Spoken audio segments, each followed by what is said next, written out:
Well, the TAAB organization is really just a couple months old in that it's another name for an organization that goes all the way back to really the Executive Flight Detachment.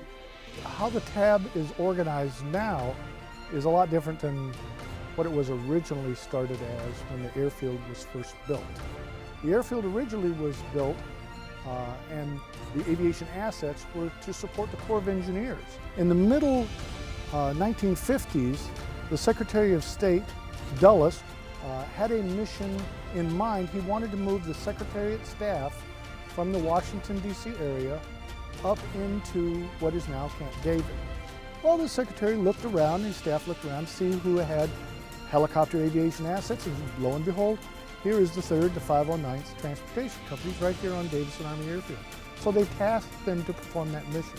And the mission of Davison Army Airfield instantly changes from supporting the Corps of Engineers to supporting the executive travel mission. Over the years, short period of years, the airfield grew and grew and grew into the organization it is today. So we have a rotary wing battalion, the 12th Aviation. We have fundamentally a National Guard battalion, the Operational Support Airlift Activity. And we have an airfield division, it's akin to a battalion. And then we have the U.S. Army Priority Air Transport Battalion. It is a non-standard aviation brigade. It's not the only aviation brigade where we mix fixed-wing aircraft and rotary-wing aircraft, but it is the only aviation brigade in the Army that has a combat engineer technical rescue capability. The 9/11 Trek is what we call them. So we're responsible for conducting technical rescue in support of the Military District of Washington. So if something were to happen in the National Capital Region, Military District of Washington stands up as a Joint Task Force headquarters, National Capital Region, and we are that technical rescue support.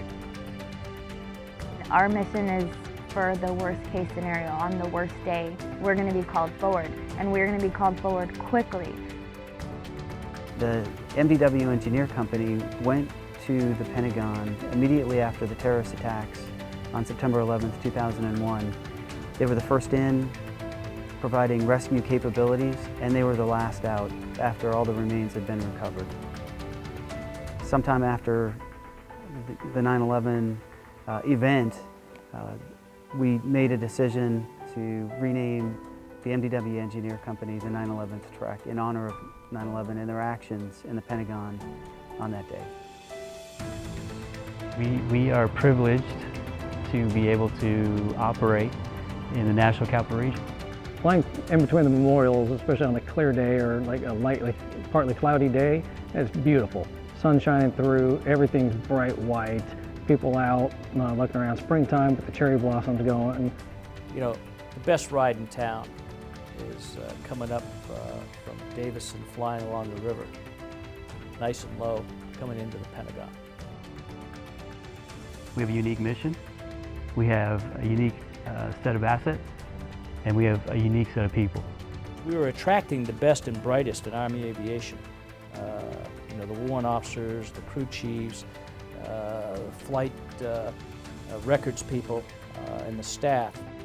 With the mission that we perform here, the Army has seen that we need a high caliber of soldier, and they choose extremely well-qualified individuals to be placed in the duty positions here. It's amazing because you realize the second you walk through the door that you are amongst the absolute best aviators in the Army, and from that moment forward, you try to strive to be the best aviator in the Army. The world moves so much faster today, and information flows so quickly. And at the senior levels, you have to be able to stay informed continually and maintain your situational awareness of what's going on in your organizations. We've been asked to get them from point A to point B, and it's our job to do that. They've got an important job, and we've got to be the enablers to make sure that they can accomplish that job. It could be anything from GO who must attend a meeting, or it very well could be an enabler on the ground who has a circuit board and a set of instructions, and he's got to get from point A to point B. There's no do-over. It's either right the first time or it's wrong. The thing that I take pride in is in regards to taking care of the personnel, where we have a mission requirement under the mantra of mission always, people first. If you do just one little bit more, you are an outstanding soldier. What defines soldiers is what's inside, your character, and following the 7 Army values. We're held to a very high standard here, and we maintain that. And there's definitely a lot of pride, coming to work. It's a privilege to serve in this organization. We pride ourselves on being able to accomplish any mission that we're given. Yes, being here with the other professionals and the level of expertise here is like being at no other place that I've ever been. Between our maintainers, our operations personnel, and the aviators, we have some of the best trained personnel in the Army. So when we get called up to do this job, there should be no worry or doubt in your minds about us being able to accomplish our mission.